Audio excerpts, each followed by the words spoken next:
Melinda tidak mendengar apa-apa lagi setelah palu kayu itu diketuk 3 kali. Suaranya menggema di ruangan yang dingin dan senyap. Terasa seperti dentuman lonceng kematian bagi hidup yang pernah ia kenal. Ia menatap kosong ke arah meja hakim yang tinggi, tempat seorang pria parubaya dengan wajah lelah baru saja meresmikan akhir dari segalanya. 14 tahun pernikahan, seorang putri yang menjadi napasnya, sebuah rumah yang ia rawat setiap sudutnya, kini lenyap tak bersisa, direnggut oleh kalimat-kalimat formal yang dibacakan tanpa emosi. Di seberangnya, Damar duduk dengan punggung tegap. Mantan suaminya itu tidak menatapnya. Ia justru sedikit menoleh ke samping, ke arah perempuan yang duduk di sebelahnya. Fania, perempuan muda dengan riasan sempurna dan gaun yang harganya mungkin bisa membayar sewa kontrakan selama setahun. Melinda melihat senyum tipis yang terukir di bibir Fania, senyum kemenangan yang tersembunyi di balik ekspresi pura-pura prihatin. Damar mengulurkan tangan di bawah meja, dan Melinda tahu, tanpa perlu melihat, pria itu sedang menggenggam jemari Fania, merayakan kemenangannya. Hakim telah memutuskan. Perceraian mereka sah. Seluruh aset bersama, termasuk rumah, mobil, dan seluruh isi rekening bank, jatuh ke tangan Damar. Alasannya? Damar, melalui pengacaranya yang lihai, berhasil membuktikan bahwa semua kekayaan itu adalah hasil jerih payahnya sendiri, sementara Melinda hanyalah seorang ibu rumah tangga yang tidak memberikan kontribusi finansial. Klaim itu adalah sebuah kebohongan yang dirancang dengan begitu rapi. Melinda ingat betul bagaimana ia menggunakan sisa tabungan pribadinya di awal pernikahan untuk membantu Damar memulai usaha kecil-kecilan. Ia ingat bagaimana ia begadang membuat laporan pembukuan sederhana saat Damar merintis bisnisnya dari garasi rumah. Tapi semua itu tidak ada buktinya. Semua itu hanyalah kenangan yang kini dianggap tidak berharga di mata hukum. Yang paling menghancurkan adalah hak asuh Rara, putri mereka yang berusia 8 tahun, juga jatuh sepenuhnya ke tangan Damar.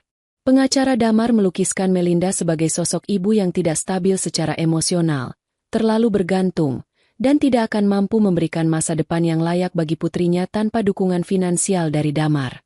Sebuah fitnah keji yang merobek jantungnya hingga berkeping-keping. Sidang selesai. Orang-orang mulai beranjak dari kursi mereka. Pengacara Melinda menepuk bahunya dengan tatapan iba. Saya turut prihatin, Bu Melinda. Kami sudah berusaha semaksimal mungkin. Melinda hanya bisa mengangguk. Tenggorokannya tercekat. Ia melihat Damar dan Fania bangkit. Mereka berjalan ke arahnya, bukan untuk mengucapkan simpati, tapi untuk memberikan pukulan terakhir. Aku harap kamu mengerti, Melinda. Ini yang terbaik untuk semua, kata Damar, nadanya datar dan dingin, seolah mereka baru saja menyelesaikan rapat bisnis, bukan menghancurkan sebuah keluarga. Melinda mengangkat wajahnya, menatap lurus ke mata pria yang pernah ia cintai dengan sepenuh hati. Terbaik untuk siapa? Damar? Untukmu. Fania tertawa kecil, suara yang dibuat-buat agar terdengar anggun. Tentu saja untuk Rara. Dia butuh lingkungan yang stabil, bukan ibu yang, kamu tahu. Rasa panas menjalar di pipi Melinda. Ia ingin berteriak, menampar wajah Fania, tapi seluruh tenaganya seolah tersedot habis. Ia hanya bisa berdiri mematung. Sore ini rumah sudah harus kosong, lanjut Damar, tanpa sedikit pun keraguan dalam suaranya. Ambil barang-barang pribadimu.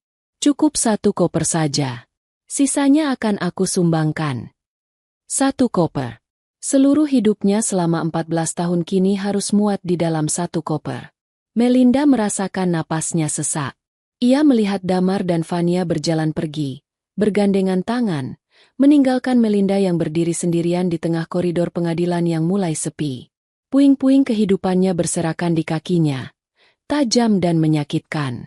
Perjalanan pulang terasa seperti perjalanan menuju tiang gantungan. Ia tidak diizinkan membawa mobilnya, jadi ia memesan taksi. Sepanjang jalan, ia menatap keluar jendela, melihat pemandangan kota yang sama seperti biasanya, tapi terasa begitu asing. Ia melewati taman tempat ia biasa mengajak Rara bermain ayunan. Ia melewati restoran tempat Damar pertama kali melamarnya. Setiap sudut kota meneriakkan kenangan yang kini terasa seperti sayatan pisau. Saat taksi berhenti di depan gerbang rumahnya yang tinggi dan megah, Melinda merasa seperti orang asing. Ini bukan lagi rumahnya. Ini adalah istana kemenangan Damar dan Vania. Ia membayar taksi dengan sisa uang tunai di dompetnya, lalu melangkah masuk dengan kaki gemetar. Pintu depan tidak terkunci. Di dalam, ia melihat Vania sedang mengarahkan dua orang pekerja untuk menurunkan sebuah lukisan besar dari dinding ruang tamu. Lukisan itu adalah lukisan pernikahan Melinda dan Damar. "Taruh di gudang saja," kata Vania kepada para pekerja itu, lalu menoleh ke arah Melinda dengan senyum meremehkan. "Oh, kamu sudah datang. Cepatlah sedikit." "Ya, aku tidak punya banyak waktu. Damar sedang menjemput Rara.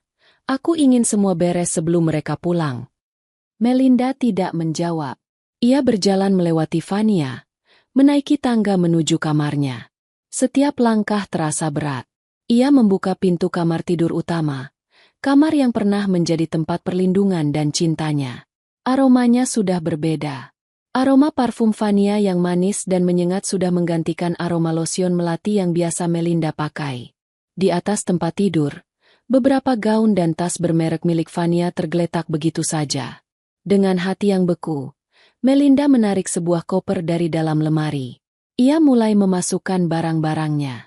Bukan pakaian mahal atau perhiasan, karena semua itu dianggap sebagai aset bersama yang kini menjadi milik Damar. Ia memasukkan beberapa helai daster kesayangannya, album foto lama yang berisi gambar-gambar masa kecilnya, dan beberapa buku novel yang sudah menguning. Barang-barang yang tidak punya nilai jual, tapi menyimpan seluruh kenangannya. Langkah terakhirnya adalah kamar Rara. Ia membuka pintu kamar itu perlahan. Semuanya masih sama. Dinding berwarna merah muda, tempat tidur dengan sprei bergambar kuda poni, dan rak yang penuh dengan buku cerita dan boneka. Melinda mendekati tempat tidur, memeluk bantal Rara, dan menghirup dalam-dalam aroma khas putrinya. Aroma sampo stroberi dan minyak telon. Air mata yang sejak tadi ia tahan akhirnya tumpah. Isak tangisnya pecah dalam sunyi, mengguncang seluruh tubuhnya. Ia mengambil satu boneka beruang kecil milik Rara, boneka pertama yang ia berikan saat Rara baru lahir. Ia memasukkannya ke dalam koper. Ia butuh sesuatu dari Rara untuk menemaninya. Tiba-tiba ia mendengar suara mobil Damar di garasi, diikuti oleh suara tawa riang Rara. Jantungnya berdebar kencang. Ia harus segera pergi. Ia tidak sanggup melihat Rara sekarang. Ia tidak akan kuat. Melinda menyeka air matanya, menutup koper, dan menariknya keluar kamar. Saat ia menuruni tangga, Rara berlari masuk dari pintu depan. "Ibu!" seru Rara. Wajahnya berseri-seri. Ia berlari untuk memeluk Melinda. "Ibu, lihat, tadi ayah belikan aku es krim baru." Melinda berjongkok, memeluk tubuh mungil putrinya dengan erat, seolah tak ingin melepaskannya. "Wah, enak sekali, sayang. Ibu mau kemana? Kenapa bawa koper?" tanya Rara dengan polos. Matanya menatap koper besar di sebelah Melinda. Sebelum Melinda bisa menjawab, Damar sudah berdiri di belakang mereka. Wajahnya mengeras. "Rara, masuk ke kamarmu. Ganti baju, lalu kerjakan PR." "Tapi, yah, aku mau sama ibu," rengek Rara. "Sekarang, Rara," kata Damar dengan nada tegas yang tidak bisa dibantah. Rara menatap ibunya dengan sedih, lalu berjalan gontai menuju kamarnya. Damar kemudian menatap Melinda dengan tajam. "Sudah selesai? Cepat pergi. Jangan membuat drama di depan anak-anak." "Dia anakku, Damar," desis Melinda. Suaranya bergetar karena amarah dan kesedihan. "Dia anakku sekarang. Sepenuhnya," balas Damar dingin. "Pergilah. Semakin cepat kamu pergi, semakin baik untuk Rara." Di puncak tangga, Rara berhenti dan menoleh ke belakang. Matanya berkaca-kaca. "Ibu, ibu jangan pergi." Tangisan Rara adalah suara paling menyakitkan yang pernah Melinda dengar. Damar berjalan cepat menaiki tangga, meraih lengan Rara, dan menariknya masuk ke kamar. Pintu kamar Rara ditutup, meredam suara tangisan putrinya. Saat itulah Melinda benar-benar hancur. Kakinya lemas. Ia bersandar pada kopernya, satu-satunya miliknya yang tersisa di dunia ini. Fania memperhatikannya dari sofa dengan tatapan puas. Dengan sisa tenaga yang ia miliki, Melinda bangkit. Ia menarik kopernya, berjalan terseok-seok menuju pintu depan, dan melangkah keluar dari rumah itu untuk terakhir kalinya. Pintu di belakangnya tertutup dengan bunyi klik yang final. Ia berdiri di tepi jalan, di bawah langit senja yang mulai menggelap, tanpa tujuan, tanpa uang, dan tanpa harapan. Ia telah kehilangan segalanya. Langit menumpahkan hujan gerimis saat Melinda berdiri di depan sebuah gang sempit. Alamat yang ia tuju adalah sebuah rumah kontrakan kecil di kawasan padat penduduk. Sangat jauh berbeda dari kompleks perumahan mewah tempat ia tinggal selama bertahun-tahun. Hanya ada satu orang yang bisa ia datangi dalam kondisi seperti ini. Hana, sahabatnya sejak bangku SMA. Satu-satunya orang yang tidak pernah menghakiminya. Ia menarik kopernya melewati jalan becek, mencari nomor rumah yang tertulis di secari kertas kumal. Akhirnya, ia menemukannya. Rumah petak sederhana dengan cat biru yang mulai pudar. Ia menarik napas dalam-dalam, mengumpulkan keberanian, lalu mengetuk pintu. Tak lama kemudian, pintu terbuka. Sosok Hana muncul dengan daster dan rambut yang diikat seadanya. Matanya melebar karena terkejut melihat Melinda berdiri di depannya, basah kuyup, dengan wajah pucat dan mata bengkak. Melinda? Astaga! Hana langsung menariknya masuk. Tidak peduli lantai rumahnya menjadi basah. Ia memeluk sahabatnya dengan erat. Apa yang terjadi? Kenapa kamu seperti ini? Di dalam pelukan hangat Hana, pertahanan terakhir Melinda runtuh. Ia menangis sejadi-jadinya, mengeluarkan semua rasa sakit, kehilangan, dan keputusasaan yang menyesakkan dadanya. Hana tidak berkata apa-apa lagi. Ia hanya mengelus punggung Melinda, membiarkan sahabatnya meluapkan segalanya. Setelah tangis Melinda mereda, Hana menuntunnya untuk duduk di sofa tua di ruang tamunya. Ia membuatkan teh hangat dan mengambilkan handuk kering. Sekarang, ceritakan pelan-pelan, katanya dengan lembut. Melinda menceritakan semuanya. Tentang sidang, tentang vonis hakim yang tidak adil, tentang Damar dan Fania, dan tentang bagaimana ia diusir dari rumahnya sendiri, terpisah dari Rara. Hana mendengarkan dengan tangan terkepal. Wajahnya memerah karena marah. Bajingan. Pria itu benar-benar iblis. Umpat Hana. Dan Fania, perempuan ular itu. Aku sudah bilang dari dulu. Jangan terlalu percaya pada suamimu itu, Mel. Dia terlalu licik. Aku tidak punya apa-apa lagi, Han. Aku tidak tahu harus kemana. Bisik Melinda, suaranya serak. Kamu punya aku, sahut Hana tegas. Kamu akan tinggal di sini. Jangan khawatir. Rumahku memang kecil, tapi selalu ada tempat untukmu. Kita akan pikirkan langkah selanjutnya besok. Malam ini, kamu harus istirahat. Hana menyiapkan kamar tamu kecil di belakang, yang lebih mirip gudang yang disulap menjadi kamar. Hanya ada kasur lantai tipis dan sebuah lemari plastik. Tapi bagi Melinda, tempat itu terasa seperti surga teraman di dunia. Malam itu, ia mencoba tidur, namun bayangan wajah Rara yang menangis terus menghantuinya. Setiap kali ia memejamkan mata, ia mendengar panggilan putrinya. Tidurnya gelisah, dipenuhi mimpi buruk. Hari-hari berikutnya berlalu dalam kabut kesedihan. Melinda lebih banyak diam, melamun. Ia kehilangan selera makan, tubuhnya terasa lemas. Ia seperti cangkang kosong yang ditinggalkan isinya. Hana tidak pernah memaksanya. Ia hanya memastikan ada makanan di meja, ada teh hangat di pagi hari, dan ia selalu ada di sana jika Melinda ingin bicara atau sekadar menangis di bahunya. Hana bekerja sebagai admin di sebuah perusahaan garmen. Jadi ia harus pergi di pagi hari dan baru pulang saat sore. Waktu-waktu sendirian di rumah kontrakan itu adalah saat yang paling berat bagi Melinda. Kesunyian memberinya terlalu banyak ruang untuk berpikir, untuk meratapi nasibnya. Ia merasa gagal sebagai seorang ibu, sebagai seorang istri, sebagai seorang perempuan. Damar telah berhasil membuatnya percaya bahwa ia tidak berharga, tidak mampu, dan tidak pantas mendapatkan apapun. Pada hari kelima, saat Hana sedang bekerja, Melinda memutuskan untuk melakukan sesuatu. Ia tidak bisa terus-menerus terpuruk seperti ini. Ia harus bangkit, setidaknya demi Rara. Ia harus mencari cara untuk bisa bertemu dengan putrinya lagi. Tapi bagaimana?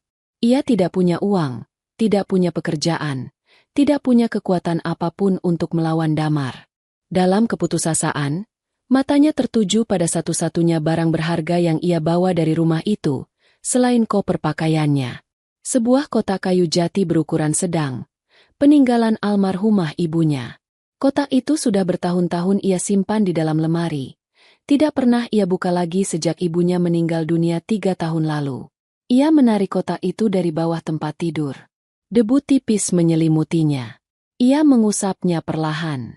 Ukiran bunga melati ditutupnya masih terasa jelas di ujung jarinya.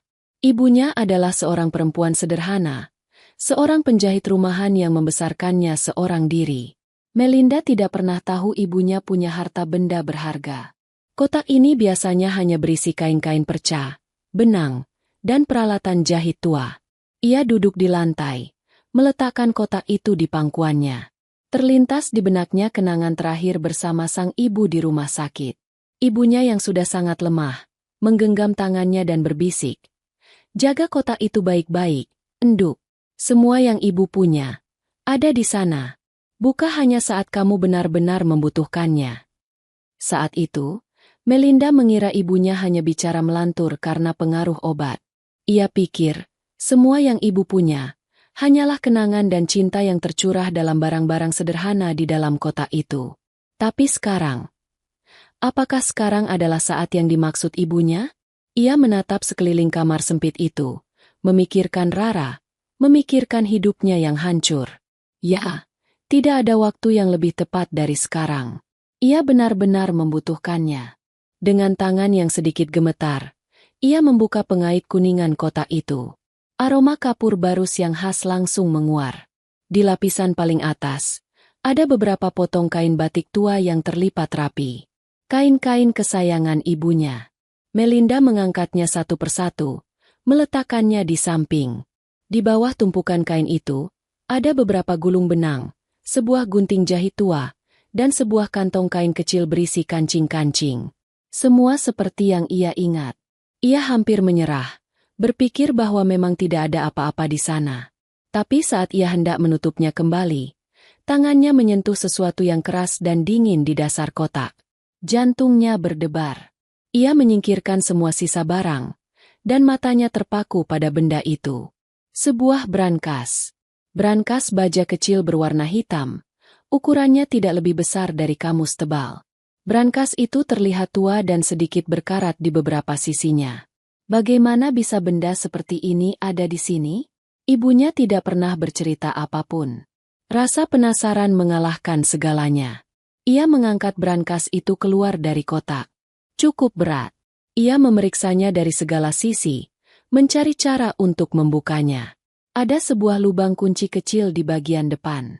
Kuncinya di mana? Ia mengobrak-abrik kembali isi kotak kayu, meraba setiap sudutnya. Neil. Ia hampir putus asa ketika sebuah ide terlintas di benaknya. Ia membalik kotak kayu itu. Dan benar saja. Di bagian bawah, tertempel selotip yang sudah kusam, ada sebuah kunci kecil yang berkarat, tersembunyi dengan sangat rapi. Tangannya gemetar hebat saat ia melepaskan kunci itu dari selotip. Napasnya tertahan. Ia berlutut di depan brankas yang tergeletak di lantai. Ini terasa begitu surreal. Antara harapan dan ketakutan, ia memasukkan kunci itu ke dalam lubangnya. Terasa sedikit serat. Ia memutarnya perlahan, dengan sekuat tenaga. Terdengar bunyi, klik, yang keras, memecah kesunyian di dalam kamar. Pintu brankas itu terbuka sedikit. Melinda menelan ludah. Jantungnya berdegup begitu kencang seolah akan melompat keluar dari dadanya. Perlahan, dengan ujung jari yang dingin, ia menarik pintu brankas itu hingga terbuka sepenuhnya. Ia menunduk, mengintip isinya. Dan apa yang ia lihat di dalamnya membuatnya syok. Membuat seluruh tubuhnya gemetar tak percaya. Bukan perhiasan. Bukan tumpukan uang tunai seperti yang sering ia lihat di film-film. Isi brankas itu jauh lebih mengejutkan, lebih membingungkan, dan lebih mengguncang dunianya daripada emas permata manapun. Matanya terpaku pada setumpuk dokumen yang terikat rapi dengan pita kain yang sudah usang. Di atas tumpukan itu, tergeletak sebuah buku harian bersampul kulit coklat yang sudah lapuk. Napas Melinda tercekat di tenggorokan. Dengan ujung jari yang terasa dingin dan kebas, ia meraih tumpukan dokumen itu. Tangannya gemetar begitu hebat hingga kertas-kertas itu bergetar pelan. Ia membaca tulisan di dokumen paling atas. Kop surat resmi dari kantor pertanahan. Di sana, tertulis dengan jelas, sertifikat hak milik. Di bawahnya, tertera sebuah nama yang ia kenal seumur hidupnya. Nama yang tidak pernah ia sangka akan tertera di atas dokumen semacam ini. Nama ibunya. Dan di bawah nama itu, tertera deskripsi aset. Sebidang tanah seluas 500 meter persegi di area komersial Jalan Pemuda. Jantung Melinda seolah berhenti berdetak. Jalan Pemuda? Itu adalah salah satu kawasan bisnis paling premium di kota mereka. Mustel, ibunya adalah seorang penjahit. Seumur hidupnya, ia melihat ibunya bekerja keras dari pagi hingga malam di depan mesin jahit tua, menerima pesanan baju dari tetangga. Mereka tinggal di rumah sederhana di sebuah gang kecil. Bagaimana mungkin ibunya memiliki tanah di sana? Ia meletakkan sertifikat pertama dan membuka lembar berikutnya. Sertifikat lain. Kali ini sebuah ruko 3 lantai di area pertokoan yang ramai. Lagi-lagi atas nama ibunya. Lembar berikutnya. Sebuah rumah di kawasan perumahan elit di bagian lain kota. Lalu sebidang tanah kafling di dekat proyek pengembangan jalan tol. Terus menerus. Ada total 7 sertifikat properti, masing-masing bernilai fantastis. Kepala Melinda terasa pusing. Ia bersandar ke dinding, mencoba mengatur napasnya yang memburu. Ini tidak masuk akal. Ini pasti sebuah kesalahan. Atau mungkin warisan dari kakek neneknya yang tidak pernah ia tahu? Tapi ibunya selalu bilang mereka juga orang sederhana. Lalu matanya beralih pada buku harian itu. Ia mengambilnya dengan hati-hati. Sampulnya terasa rapuh di tangannya. Ia membukanya. Halaman pertama berisi tulisan tangan ibunya yang rapi dan sedikit miring. Tulisan yang sangat ia kenal dari catatan-catatan belanja atau resep masakan. 10 Januari 1995. Begitu tulisan di sudut kanan atas. Hari ini, aku akhirnya menjual semua warisan dari eyang di desa. Tanah, sawah, dan rumah peninggalan keluarga. Rasanya berat, tapi aku harus melakukannya. Aku tidak bisa tinggal di sana sendirian. Uangnya akan kusimpan baik-baik. Aku akan mulai hidup baru di kota ini, menjadi orang biasa saja. Tidak ada yang perlu tahu. Biarlah mereka mengenalku sebagai penjahit sederhana. Itu lebih aman. Melinda membaca baris itu berulang-ulang. Jadi ini jawabannya. Ibunya ternyata berasal dari keluarga berada, tapi memilih untuk menyembunyikan identitas dan kekayaannya. Kenapa? Melinda mencoba mengingat masa kecilnya. Ibunya memang sangat tertutup soal masa lalunya.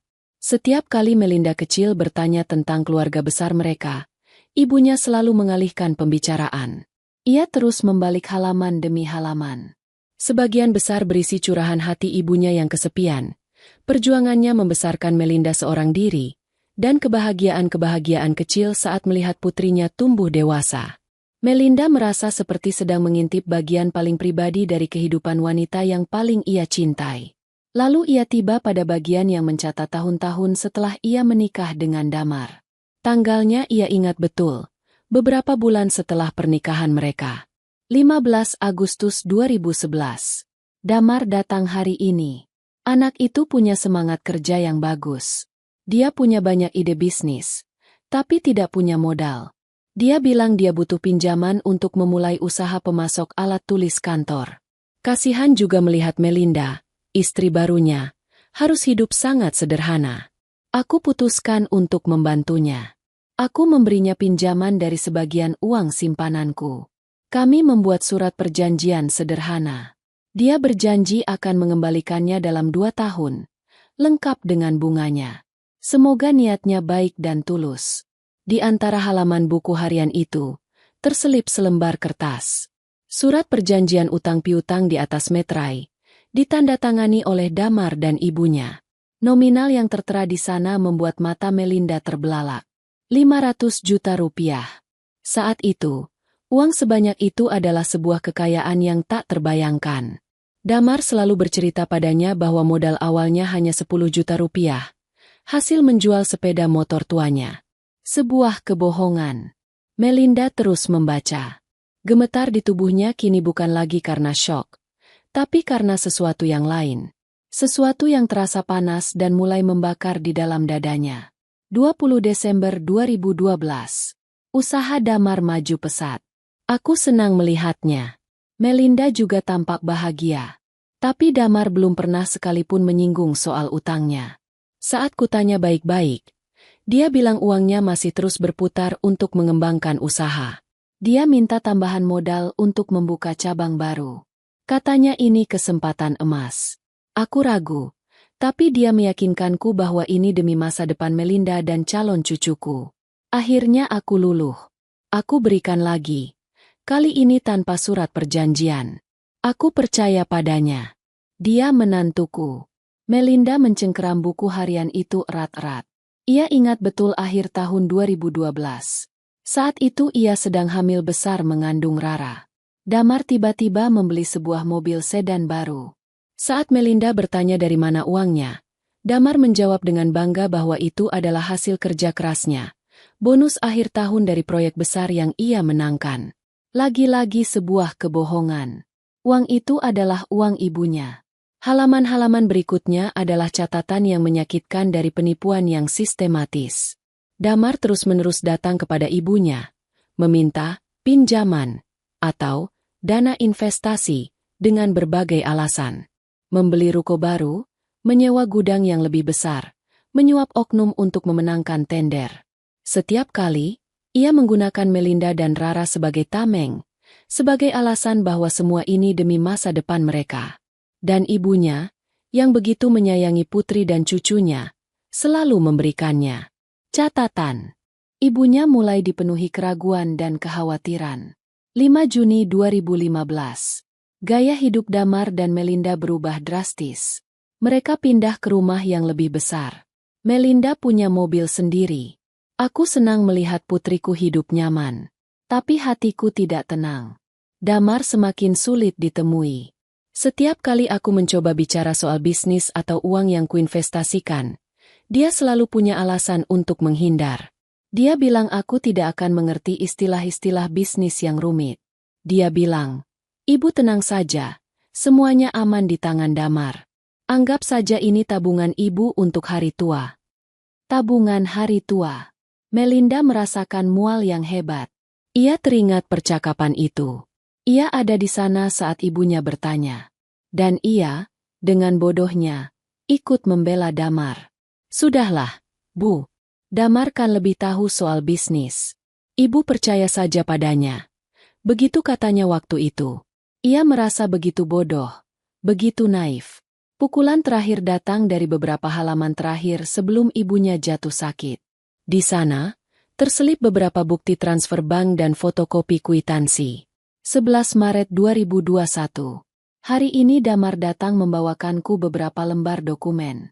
Dia bilang ini untuk keperluan pajak dan administrasi perusahaannya.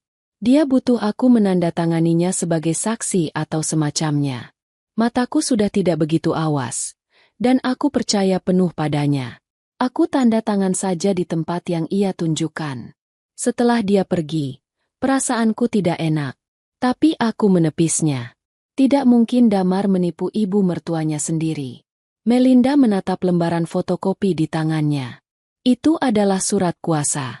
Surat kuasa yang isinya memberikan hak penuh kepada Damar untuk mengelola beberapa aset atas nama ibunya, termasuk ruko di pusat pertokoan itu. Dengan surat kuasa itulah Damar bisa menyewakan ruko itu dan mengambil semua uangnya, sementara ibunya tidak pernah menerima sepeser pun hasilnya. Gemetar di tubuh Melinda berhenti total. Rasa dingin karena syok telah menguap, digantikan oleh amarah yang membara. Amarah yang begitu pekat hingga membuatnya sulit bernapas. Semua menjadi jelas sekarang. Kekayaan Damar. kerajaan bisnis yang ia banggakan. Semuanya dibangun di atas penipuan. Ia tidak membangunnya dari nol. Ia mencurinya dari seorang wanita tua yang mempercayainya seperti anak sendiri. Dan Melinda? Ia adalah pion dalam permainan licik damar. Keberadaannya, cintanya, dan anaknya telah dieksploitasi untuk memuluskan jalan suaminya menipu ibunya sendiri. Rasa sakit karena dikhianati oleh suami kini bertambah berkali-kali lipat dengan rasa bersalah yang luar biasa terhadap mendiang ibunya. Ia merasa telah gagal melindungi ibunya. Ia menatap kembali isi brankas itu. Sertifikat-sertifikat properti yang aman karena tidak pernah Damar ketahui. Buku harian yang menjadi saksi bisu kejahatannya. Dan bukti-bukti transfer serta surat perjanjian yang menjadi senjata pamungkas. Ibunya mungkin terlihat sederhana dan naif, tapi ternyata beliau jauh lebih cerdas. Beliau menyimpan semua bukti ini. Beliau seolah tahu, suatu saat nanti, semua ini akan dibutuhkan. Bukan hanya saat kamu benar-benar membutuhkannya. Pesan terakhir ibunya kini terdengar begitu jelas di telinganya. Air mata kembali mengalir di pipi Melinda. Tapi ini bukan air mata kesedihan seorang korban. Ini adalah air mata amarah seorang pejuang yang baru saja menemukan senjatanya. Ia tidak miskin. Ia tidak lemah. Ia adalah ahli waris dari seorang wanita cerdas yang telah ditipu. Dan ia memegang semua bukti yang ia butuhkan. Ia menutup brankas itu perlahan. Ia merapikan semua dokumen, memasukkannya kembali ke dalam. Ia memeluk buku harian ibunya erat-erat di dadanya. Kesedihan yang selama berhari-hari melumpuhkannya kini telah bertransformasi menjadi kekuatan. Tekad yang dingin dan keras mulai terbentuk di dalam hatinya. Ini bukan lagi hanya tentang merebut Rara kembali. Ini adalah tentang menuntut keadilan. Untuk dirinya, dan terutama, untuk ibunya. Damar telah mengambil segalanya darinya. Tapi ia telah melakukan satu kesalahan fatal. Ia meremehkan warisan terakhir dari seorang ibu untuk putrinya. Sore itu, ketika Hana pulang kerja, ia tidak menemukan Melinda yang biasa ia lihat selama 5 hari terakhir. Tidak ada lagi tatapan kosong atau isak tangis tertahan di sudut kamar. Yang ia temukan adalah Melinda yang sedang duduk tegap di meja makan kecil mereka. Di depannya, tersebar tumpukan dokumen, sebuah buku harian tua, dan secangkir teh yang sudah dingin. Wajah Melinda pucat, tapi matanya menyiratkan sesuatu yang berbeda. Ada kobaran api di sana, sesuatu yang intens dan fokus. "Mel, kamu tidak apa-apa?" tanya Hana hati-hati, meletakkan tas kerjanya di kursi. Melinda mengangkat kepalanya, menatap lurus ke mata sahabatnya. "Aku tidak apa-apa, Han. Aku justru baru benar-benar sadar sekarang." Suara Melinda terdengar tenang. Tapi ada getaran kuat di baliknya. Tanpa banyak bicara, ia menunjuk ke arah tumpukan dokumen di atas meja. "Lihat ini." Hana menarik kursi dan duduk di hadapan Melinda. Ia mengambil sertifikat yang berada di paling atas. Matanya membelalak. "Sertifikat tanah? Atas nama ibumu? Di Jalan Pemuda." Ia mengambil dokumen lain, lalu yang lain. Ekspresi kebingungan di wajahnya semakin menjadi. "Mel, ini apa? Dari mana semua ini?" "Dari brankas peninggalan ibu," jawab Melinda. "Brankas yang selama ini tersembunyi di dasar kotak kayunya." Selama hampir 1 jam berikutnya, Melinda menceritakan semuanya. Ia menunjukkan setiap sertifikat, setiap bukti transfer, dan yang terpenting, ia membacakan bagian-bagian krusial dari buku harian ibunya. Hana mendengarkan dalam diam. Rahangnya mengeras. Tangannya terkepal di atas meja. Setiap kalimat yang dibacakan Melinda seolah menjadi bahan bakar yang menyulut kemarahan di dalam diri Hana. Ketika Melinda selesai, keheningan menyelimuti ruang makan sempit itu. Hana bersandar di kursinya, menghela napas panjang dan kasar. Jadi selama ini. Hana memulai. Suaranya serak karena emosi. "Seluruh kekayaan yang dibanggakan Damar, rumah mewah, mobil-mobilnya, perusahaannya semuanya berasal dari uang ibumu. Sebagian besar modal awalnya." "Iya," koreksi Melinda, nadanya tajam. "Dia mencurinya. Dia menipu ibuku, memanfaatkanku dan Rara untuk mendapatkan kepercayaan beliau. Bajingan itu lebih dari sekadar iblis, desis Hana. Ia memukul meja dengan kepalan tangannya, membuat cangkir teh bergetar. Dia membangun istananya di atas penderitaan ibumu dan kebohongan padamu. Dan dia berani menyebutmu tidak punya kontribusi apa-apa? Dia bahkan tidak punya apa-apa tanpa keluargamu. Melihat amarah Hana justru membuat Melinda merasa lebih tenang. Ia tidak sendirian. Ada orang lain yang melihat kebenaran ini, yang merasakan ketidakadilan yang sama. Aku bodoh sekali, Han, kata Melinda lirih. Rasa bersalah kembali menyelinap. Aku ada di sana. Aku melihat semuanya. Tapi aku tidak sadar. Aku malah membelanya di depan ibuku. Jangan salahkan dirimu. Potong Hana cepat. Kamu mencintainya. Kamu percaya padanya. Itu bukan kebodohan. Itu ketulusan. Dialah yang jahat karena menyalahgunakan ketulusanmu dan ibumu. Sekarang bukan waktunya untuk menyesal. Sekarang waktunya untuk membalas. Tatapan Hana bertemu dengan Melinda. Apa rencanamu? Aku akan mengambil kembali semuanya, jawab Melinda. Suaranya mantap, tanpa keraguan sedikit pun. Setiap rupiah milik ibuku. Dan yang terpenting, aku akan mengambil Rara kembali. Hana mengangguk. Senyum tipis yang keras terukir di bibirnya. Bagus. Aku suka semangat itu. Tapi kita tidak bisa gegabah. Damar itu licik. Dia punya pengacara hebat. Kita harus punya strategi. Malam itu, dapur kecil Hana berubah menjadi markas perang. Mereka menyebar semua dokumen di atas lantai. Sertifikat, surat perjanjian, bukti transfer, fotokopi surat kuasa. Lalu, dengan buku harian Ibu Melinda sebagai pemandu utama, mereka mulai menyusun kepingan puzzle itu menjadi sebuah gambaran utuh. Oke, lihat ini, kata Hana, menunjuk pada sebuah entry di buku harian dan selembar bukti transfer. Tanggal 15 Agustus 2011, ibumu mentransfer 500 juta. 3 bulan kemudian, di bulan November, Damar meresmikan kantor pertamanya. Ingat, Mel? Waktu itu dia bilang dia dapat pinjaman lunak dari bank. Melinda mengangguk. Aku ingat. Dia bahkan mengadakan syukuran kecil. Lalu ini, Hana menunjuk lagi. Desember 2012.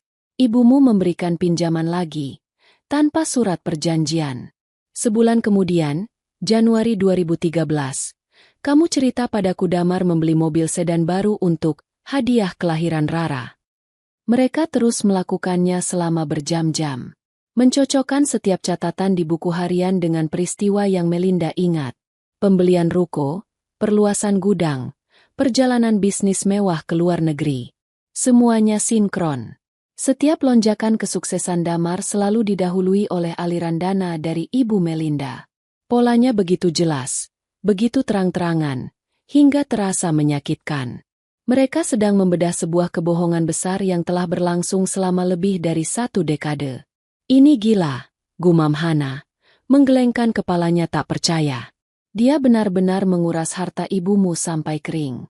Dan lihat ini, surat kuasa ini. Dia menipu ibumu untuk menandatanganinya saat kondisi mata beliau sudah tidak bagus. Ini bukan cuma penipuan, ini kejahatan. Melinda merasakan gelombang kekuatan baru mengalir di dalam dirinya. Melihat semua bukti yang tersaji di hadapannya, ketakutannya pada Damar perlahan memudar. Pria yang selama ini ia anggap begitu hebat, begitu perkasa, ternyata hanyalah seorang pencuri licik yang bersembunyi di balik topeng kesuksesan. Kekuasaannya dibangun di atas fondasi yang rapuh, dan sekarang, Melinda memegang palu untuk menghancurkannya. Kita tidak bisa melakukan ini berdua saja, kata Melinda akhirnya, setelah mereka berhasil memetakan sebagian besar alur penipuan Damar. Kita butuh pengacara. Tentu saja, sahut Hana. Tapi kita tidak bisa memakai pengacara lamamu. Maaf, Mel, tapi dia terlalu lembek. Dia kalah telak di pengadilan kemarin. Kita butuh seseorang yang lebih buas. Seseorang yang tidak bisa dibeli atau diintimidasi oleh Damar. Melinda menghela napas. Di mana kita bisa mencari pengacara seperti itu? Pengacara hebat butuh biaya mahal. Aku tidak punya uang sepeser pun.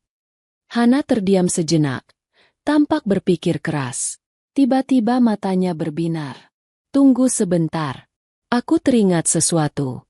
Sepupuku, Dika, pernah cerita tentang temannya. Dia pengacara muda, tapi reputasinya sudah mulai naik daun. Namanya Raditya. Katanya dia cerdas, tajam, dan sedikit gila kerja. Spesialisasinya kasus perdata rumit, sengketa warisan, dan semacamnya. Yang paling penting, dia benci orang kaya sombong yang menindas orang lemah. Dia sering mengambil kasus pro bono jika dia yakin kliennya benar. Harapan mulai tumbuh di hati Melinda. Apa kamu bisa menghubunginya? Aku akan coba. Aku akan minta nomornya pada Dika besok pagi. Janji Hana. Kita kumpulkan semua ini. Kita rapikan. Kita siapkan presentasi kasus yang tidak akan bisa ia tolak. Mereka menghabiskan sisa malam itu untuk mengorganisir semua bukti. Mereka memfotokopi setiap dokumen penting, membuat catatan kronologis, dan menandai halaman-halaman kunci di buku harian itu dengan kertas penanda warna-warni. Untuk pertama kalinya dalam waktu yang sangat lama, Melinda merasa punya tujuan. Ia tidak lagi merasa seperti korban yang pasrah pada nasib. Ia adalah seorang investigator, seorang penuntut keadilan yang sedang mempersiapkan pertempurannya. Saat mereka akhirnya selesai menjelang dini hari, Melinda menatap tumpukan berkas yang sudah tersusun rapi di atas meja. Itu bukan lagi sekadar tumpukan kertas. Itu adalah amunisi. Itu adalah tiketnya untuk mendapatkan kembali putrinya, untuk memulihkan kehormatan ibunya, dan untuk merebut kembali hidupnya yang telah dicuri.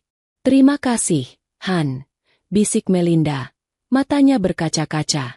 Aku tidak tahu harus bagaimana tanpamu. Hana tersenyum, menepuk pundak sahabatnya. Kita hadapi ini bersama. Sekarang tidurlah. Besok, perang kita dimulai. 2 hari kemudian, Melinda dan Hana duduk di lobi sebuah firma hukum yang terasa asing dan mengintimidasi. Tempat itu tidak seperti kantor pengacara tua yang penuh dengan tumpukan map dan perabotan kayu gelap. Firma hukum Raditya Orekan menempati satu lantai di sebuah gedung perkantoran baru di pusat kota. Desainnya minimalis, didominasi warna putih dan abu-abu, dengan perabotan modern dan jendela-jendela besar yang menyuguhkan pemandangan kota. Semua orang yang berlalu lalang tampak muda, energik, dan sangat sibuk. Melinda meremas tali tas jinjingnya yang usang, merasa kecil dan tidak pada tempatnya. Di dalam tas itu, tersimpan seluruh amunisi yang akan menentukan nasibnya. Jangan gugup, bisik Hana di sebelahnya, merasakan kegelisahan sahabatnya. Kamu berada di pihak yang benar.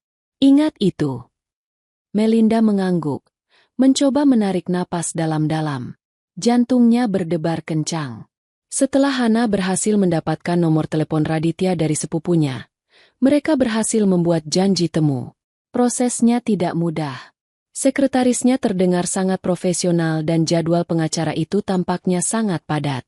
Hana harus sedikit memaksa, menyebutkan bahwa kasus ini bersifat mendesak dan melibatkan penipuan aset dalam jumlah besar.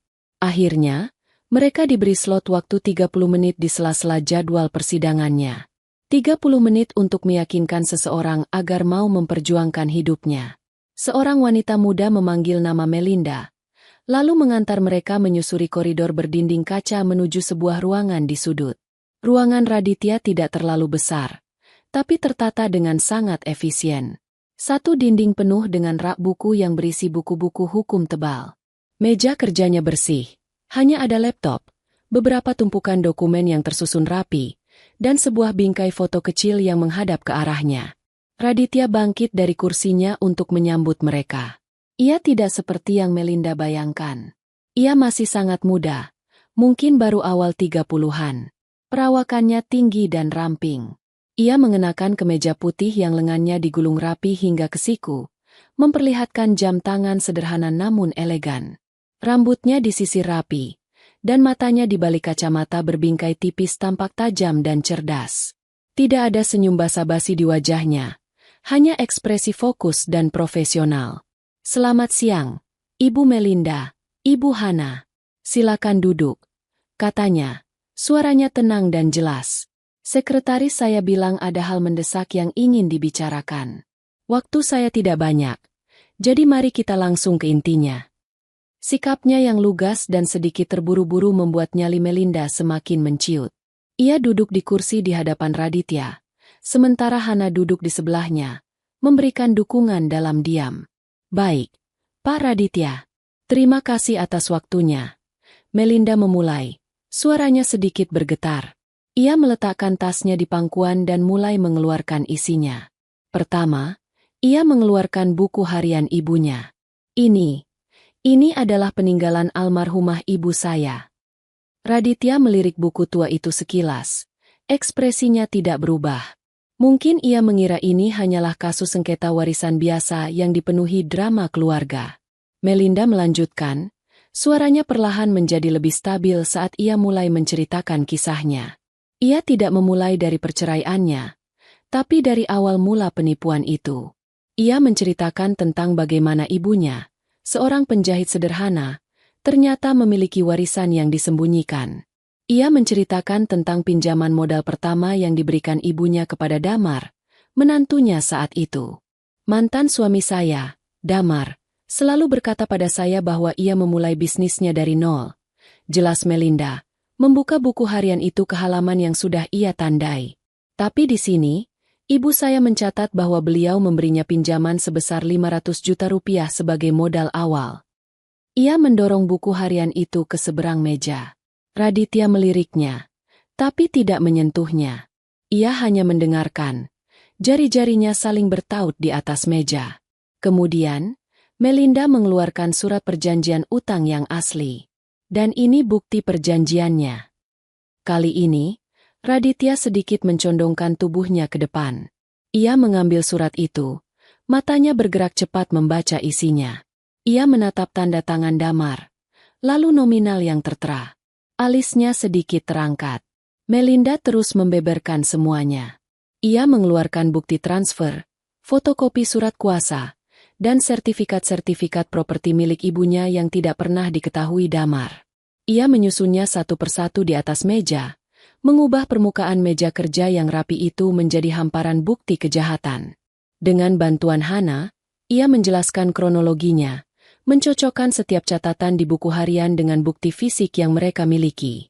Raditya yang tadinya hanya mendengarkan dengan sopan, kini benar-benar fokus. Ia mengambil setiap dokumen, memeriksanya dengan teliti. Ia membolak-balik halaman buku harian, membandingkan tanggal dan tulisan tangan. Ia mengambil fotokopi surat kuasa, membacanya di bawah lampu mejanya, memperhatikan tanda tangan Ibu Melinda. Ekspresi wajahnya berubah.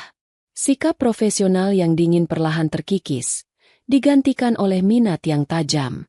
Ia melepas kacamatanya, memijat pangkal hidungnya, lalu menatap Melinda dengan sorot mata yang sama sekali berbeda dari 30 menit yang lalu. Ibu Melinda, katanya, nadanya kini terdengar serius dan penuh perhatian. Ini bukan sekadar kasus utang piutang biasa. Ini adalah penipuan yang terencana, sistematis, dan dilakukan selama bertahun-tahun. Ini penggelapan aset, pemalsuan dokumen, dan penyalahgunaan kepercayaan. Skalanya sangat besar. Mendengar konfirmasi dari seorang ahli hukum membuat beban di pundak Melinda terasa sedikit terangkat. Ia tidak gila. Amarahnya beralasan. Pengacara saya di sidang perceraian bilang saya tidak punya bukti apa-apa, kata Melinda lirih. Pengacara Anda salah, sahut Raditya cepat. Atau mungkin ia tidak pernah melihat bukti-bukti ini. Buku harian ini, jika bisa diverifikasi keaslian tulisan tangannya, bisa menjadi bukti pendukung yang sangat kuat untuk menunjukkan niat dan modus operandi. Tapi yang terpenting adalah ini. Ia mengetuk surat perjanjian utang dan surat kuasa. Ini adalah senjata utama kita. Terutama surat kuasa ini.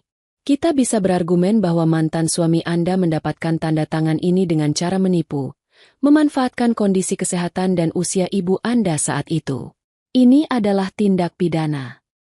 Harapan yang tadinya hanya setitik cahaya, kini mulai membesar di dalam dada Melinda. Apa yang bisa kita lakukan? Tanyanya. Raditya kembali mengenakan kacamatanya. Otaknya tampak bekerja dengan cepat. Kita tidak akan menyerang secara frontal. Itu kesalahan. Jika kita langsung melayangkan gugatan perdata atau laporan pidana, Damar akan punya waktu untuk bersiap. Dia akan menyewa pengacara terbaik. Dia akan mulai menyembunyikan aset-asetnya, mentransfer uangnya ke rekening lain, atau bahkan menghancurkan bukti-bukti yang mungkin masih ada di pihaknya. Kita tidak akan memberinya kemewahan itu. Ia berhenti sejenak, menatap Melinda dan Hana bergantian. Kita akan memulai badai ini dalam senyap. Apa maksudnya? Tanya Hana. Langkah pertama adalah mengamankan aset-aset warisan yang belum ia sentuh, yaitu properti yang sertifikatnya ada di tangan ibu, jelas Raditya. Tim saya akan segera mendaftarkan sengketa atas properti-properti tersebut agar tidak bisa dijual atau dialihkan. Langkah kedua, dan ini yang paling penting, kita akan mengajukan permohonan ke pengadilan untuk membekukan sementara beberapa rekening bank milik Damar yang bisa kita buktikan memiliki aliran dana yang terhubung dengan penipuan ini. Kita akan gunakan bukti transfer dari ibu Anda sebagai dasar permohonan. Ini akan menjadi pukulan kejutan. Melinda membayangkan wajah Damar saat kartu kreditnya ditolak, atau saat ia tidak bisa menarik uang dari rekeningnya. Sebuah senyum tipis yang getir terukir di bibirnya. Setelah kita melumpuhkan sebagian kekuatan finansialnya dan membuatnya panik, lanjut Raditya, semangatnya terlihat jelas. Barulah kita melayangkan somasi resmi. Kita akan menempatkannya dalam posisi yang lemah, bingung, dan tertekan. Saat itulah kita punya kekuatan tawar yang lebih besar, baik untuk penyelesaian di luar pengadilan maupun untuk pertarungan di persidangan. Ia bersandar di kursinya. Ini akan menjadi pertarungan yang panjang dan melelahkan, Ibu Melinda. Damar akan melawan dengan segala cara. Tapi melihat bukti-bukti yang Ibu bawa hari ini, saya bisa katakan kita punya peluang menang yang sangat besar. Melinda merasakan air matanya menggenang. Ini adalah kata-kata yang sangat ingin ia dengar. Tapi, Pak. Melinda ragu-ragu. Soal biaya saya tidak punya apa-apa saat ini. Raditya tersenyum tipis untuk pertama kalinya. Itu bukan senyum ramah, melainkan senyum seorang ahli strategi yang sudah melihat kemenangan di depan mata. Jangan khawatirkan soal itu dulu, katanya. Kasus seperti ini, dengan nilai sengketa aset yang begitu besar, biasanya bisa diatur dengan skema success fee. Artinya, firma kami akan mendapatkan persentase dari nilai aset yang berhasil kita menangkan kembali untuk Ibu. Saya yakin dengan kasus ini. Anggap saja ini investasi dari pihak kami. Sekarang yang saya butuhkan dari Ibu adalah surat kuasa untuk bertindak atas nama Ibu. Dan semua informasi sekecil apapun yang Ibu ingat tentang bisnis dan keuangan Damar. Nomor rekening, nama kolega, apa saja. Semakin banyak amunisi yang kita punya, semakin besar ledakan yang bisa kita ciptakan. Saat Melinda dan Hana berjalan keluar dari gedung perkantoran itu, matahari sore terasa hangat di kulit mereka. Melinda tidak lagi merasa kecil atau terintimidasi. Ia merasa seperti baru saja merekrut seorang jenderal untuk memimpin pasukannya. Ia menatap gedung-gedung pencakar langit di sekitarnya. Gedung-gedung yang menjadi simbol kekuasaan dan kekayaan seperti milik Damar. Dulu ia menatapnya dengan perasaan rendah diri. Sekarang, ia menatapnya dengan tatapan seorang penantang. Perang memang belum dimulai, tapi ia sudah mengambil langkah pertama di medan pertempuran. Dan untuk pertama kalinya, ia merasa punya kesempatan untuk menang. 3 minggu telah berlalu sejak pertemuan dengan Raditya. Bagi Melinda, itu adalah 3 minggu yang penuh dengan penantian yang menegangkan. Ia dan Hana sibuk membantu tim Raditya, memberikan semua informasi yang mereka butuhkan. Melinda harus menggali ingatannya dalam-dalam, mencoba mengingat nama-nama bank yang pernah Damar sebutkan, nama perusahaan cangkang yang mungkin ia gunakan, apa saja yang bisa menjadi petunjuk. Sementara itu, tim hukum Raditya bekerja dalam senyap, mempersiapkan semua dokumen dan permohonan hukum.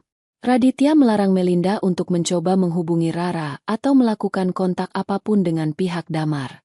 Kita harus menjadi hantu sampai waktunya tiba. Begitu pesannya. Di sisi lain kota, Di dalam sebuah butik perhiasan mewah di sebuah mall kelas atas, Damar dan Fania tidak merasakan apa-apa. Dunia mereka masih berputar seperti biasa, berkilauan dan tanpa celah. Fania sedang mencoba sebuah kalung berlian, mematut dirinya di depan cermin besar berbingkai emas. "Bagaimana, sayang? Cantik, kan?" tanyanya pada Damar, suaranya manja. "Ini cocok sekali dengan anting yang kamu berikan bulan lalu." Damar tersenyum, menyesap kopi dari cangkir kecil yang disajikan oleh staf butik. "Apapun yang kamu pakai selalu terlihat cantik." Ia melirik label harga yang disembunyikan di balik bludru. Harganya setara dengan sebuah mobil city car baru. Tapi itu bukan masalah baginya. Uang terus mengalir. Sebuah proyek pengadaan besar baru saja ia menangkan. Hidup terasa sempurna. "Baiklah, kami ambil yang ini," kata Damar kepada manajer butik yang berdiri siap melayani. "Pilihan yang sangat tepat, Pak Damar," puji sang manajer. Ia memberi isyarat kepada stafnya untuk menyiapkan kotak dan dokumen. Damar mengeluarkan kartu kredit utamanya, sebuah kartu platinum berwarna hitam yang selalu ia banggakan, dari dompet kulitnya. Ia menyerahkannya kepada kasir dengan gerakan santai. Ini adalah ritual yang ia nikmati, sebuah penegasan atas status dan kesuksesannya. Kasir menggesek kartu itu. Mesin EDC berbunyi, tapi kemudian layarnya menampilkan tulisan yang tidak seharusnya ada di sana. "Transaction declined." Kasir itu tampak sedikit gugup. "Mohon maaf, Pak. Sepertinya ada gangguan jaringan. Boleh saya coba sekali lagi?" Damar mengernyitkan dahi, sedikit terusik. "Ya, coba saja." Kartu digesek lagi. Hasilnya sama. "Declined." "Ada apa ini?" tanya Fania. Senyum di wajahnya memudar. Beberapa pengunjung lain di butik itu mulai melirik ke arah mereka. Situasi ini mulai terasa memalukan. "Mungkin limit kartunya, Pak?" Si kasir mencoba memberikan solusi. Suaranya ragu-ragu. Wajah Damar memerah. "Limit? Kartu ini tidak punya limit," desisnya, merasa egonya terluka. Ia menarik kartu itu kembali dengan kasar. "Biar saya pakai kartu lain." Ia mengeluarkan kartu lain dari bank yang berbeda, kartu yang terhubung dengan salah satu rekening perusahaannya. Ia menyerahkannya dengan lebih tegas kali ini. Kartu itu digesek. Dan sekali lagi, pesan yang sama muncul. "Declined." Sekarang bukan lagi sekadar gangguan. Ini adalah masalah. Keringat dingin mulai muncul di pelipis Damar. Manajer butik mendekat dengan ekspresi cemas. "Apakah ada yang bisa kami bantu, Pak?" "Tidak ada masalah. Bank-bank ini sedang payah hari ini," gerutu Damar, mencoba menjaga wibawanya. Ia menatap Fania. "Kita batalkan saja dulu. Nanti aku suruh asistenku yang urus." Ia berjalan keluar dari butik itu dengan langkah cepat, meninggalkan Fania yang harus mengikutinya dengan wajah cemberut dan malu. "Ada apa sebenarnya, Damar?" semprot Fania begitu mereka berada di dalam mobil. "Ini memalukan sekali. Kita ditertawakan oleh semua orang di sana." "Aku tidak tahu. Mungkin memang ada masalah sistem di bank," bentak Damar. Rasa paniknya mulai bercampur dengan amarah. Ia menepikan mobilnya di lobi mall dan langsung menelepon manajer bank pribadinya.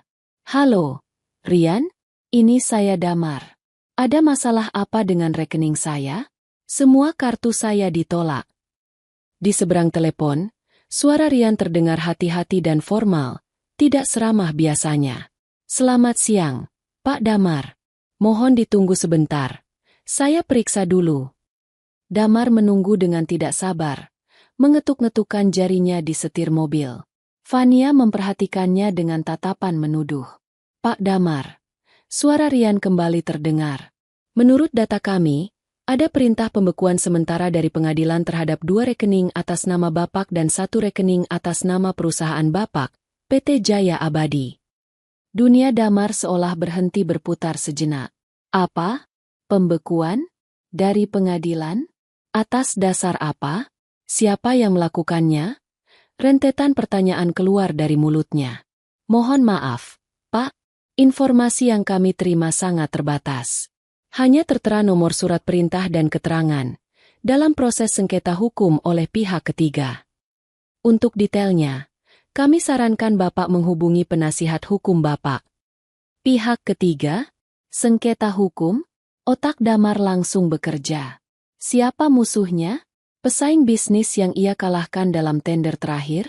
Atau mungkin kantor pajak yang mulai mengendus sesuatu? Pikirannya melayang ke berbagai kemungkinan, menganalisis setiap transaksi bisnisnya yang sedikit abu-abu. Tapi tak sekalipun, tak sedetik pun, nama Melinda terlintas di benaknya. Baginya, Melinda sudah selesai. Ia adalah masalah dari masa lalu yang sudah ia buang. Seorang wanita lemah yang kini mungkin sedang menangis di sebuah kontrakan kumuh entah di mana. Tidak mungkin Melinda punya kekuatan, apalagi otak, untuk melakukan serangan serumit ini. Sialan! Damar membanting ponselnya ke kursi penumpang. Pasti ada yang mencoba menjatuhkanku. Jadi bagaimana dengan kalungku? Rengek Fania. Gagal memahami gentingnya situasi. Persetan dengan kalungmu, teriak Damar. Membuat Fania terperanjat kaget. Ini masalah serius. Fania, sebagian uang kita dibekukan. Sepanjang perjalanan pulang, suasana di dalam mobil terasa begitu tegang. Damar mencoba mengakses mobile bankingnya. Benar saja. 3 rekening utamanya menunjukkan saldo nol dengan keterangan, diblokir. Untungnya, ia masih punya beberapa rekening lain yang lebih kecil yang masih aktif. Tapi rekening-rekening yang dibekukan adalah jantung dari kerajaannya. Rekening utama yang menerima pembayaran dari proyek-proyek besar. Sesampainya di rumah, kepanikan Damar semakin menjadi. Ia mondar-mandir di ruang kerjanya, mencoba menghubungi pengacaranya yang ternyata sedang berada di luar negeri. Fania mengikutinya, terus bertanya apa yang akan terjadi dengan gaya hidup mereka. Tenanglah, aku akan urus ini, bentak Damar. Lebih untuk meyakinkan dirinya sendiri. Malam itu, untuk menenangkan dirinya dan juga untuk menjaga citranya, Damar melakukan sesuatu yang biasa ia lakukan saat merasa terancam, pamer. Ia membuka media sosialnya, mencari foto liburan mereka di Eropa tahun lalu. Ia mengunggah sebuah foto dirinya dan Fania sedang bersulang sampanye dengan latar belakang Menara Eiffel. Mengenang saat-saat indah. Tak sabar untuk segera kembali ke Paris. Life is good blessed. Tulisnya di keterangan foto. Ia menatap unggahan itu dengan puas. Biarlah musuh-musuhnya melihat. Biarlah mereka tahu bahwa ia tidak tergoyahkan. Bahwa hidupnya masih sempurna. Sementara itu, di rumah kontrakan kecilnya, Melinda sedang membantu Hana memasak makan malam. Ponsel Hana yang tergeletak di meja bergetar, menampilkan sebuah pesan masuk. Hana membukanya. Lalu tersenyum lebar. Dari Raditya, katanya pada Melinda. Dia bilang, fase 1 selesai. Umpan sudah dimakan. Ikan besar mulai panik. Melinda menghentikan gerakan tangannya yang sedang mengaduk sayuran. Ia menatap Hana. Dan sebuah senyum perlahan merekah di wajahnya. Itu adalah senyum pertamanya yang tulus dalam beberapa minggu. Badai senyap itu telah tiba di Istana Damar. Dan sang raja bahkan tidak tahu dari mana datangnya angin. Beberapa hari setelah serangan senyap terhadap rekening Damar, Melinda duduk di ruang tamu Hana yang sempit. Di hadapannya, tergeletak daftar nama dan nomor telepon, hasil riset yang dilakukan oleh salah satu asisten junior Raditya. Daftar itu berisi nama-nama kolega bisnis lama almarhumah ibunya, orang-orang dari masa lalu yang bahkan tidak Melinda kenal. Ini adalah fase kedua dari rencana Raditya. Mengumpulkan kesaksian hidup yang bisa memperkuat narasi di dalam buku harian. Kamu siap? Tanya Hana, meletakkan segelas air putih di samping Melinda. Melinda menatap daftar itu. Jantungnya berdebar sedikit lebih kencang. Entahlah, aku bahkan tidak tahu harus berkata apa pada mereka. Bagaimana jika mereka tidak mau bicara? Atau lebih buruk, bagaimana jika mereka memihak Damar? Mereka adalah teman ibumu, Mel, bukan teman Damar, hibur Hana. Damar masuk ke lingkaran itu sebagai menantu ibumu. Mereka mengenalnya melalui beliau. Coba saja. Mulai dari nama yang paling atas. Nama paling atas adalah Santoso Adiwijaya. Di bawah namanya, ada keterangan. Pemilik toko kain Maju Jaya, kolega terdekat almarhumah. Melinda menarik napas panjang, lalu menekan nomor itu di ponselnya. Nada sambung berbunyi 3 kali sebelum sebuah suara berat dan serak menjawab. Halo, Santoso di sini. Selamat siang, Pak Santoso. Melinda memulai, suaranya sedikit canggung. Maaf mengganggu. Nama saya Melinda. Saya putri dari almarhumah Ibu Anjani. Keheningan sejenak di seberang telepon. Melinda khawatir pria itu akan menutup teleponnya. Tapi kemudian, suara itu kembali. Nadanya berubah menjadi lebih hangat dan terkejut. Melinda? Putrinya Anjani? Astaga, Endu. Sudah besar kamu. Ya, terakhir saya lihat kamu masih pakai seragam SMA. Bagaimana kabarmu? Ada apa tiba-tiba telepon Bapak? Keramahan yang tak terduga itu sedikit melonggarkan ketegangan di bahu Melinda. Kabar saya baik, Pak. Maaf sekali lagi. Saya tahu ini tiba-tiba. Tapi ada sesuatu yang sangat penting yang ingin saya tanyakan. Ini menyangkut peninggalan ibu saya. Tentu. Tanya saja. Apapun untuk putrinya Anjani. Jawab Pak Santoso tanpa ragu. Melinda pun mulai bercerita. Dengan hati-hati pada awalnya. Ia tidak langsung menuduh Damar. Ia hanya bertanya apakah Pak Santoso ingat saat ibunya membantu menantunya memulai bisnis. Tawa kecil yang getir terdengar dari seberang. Ingat sekali, Endu.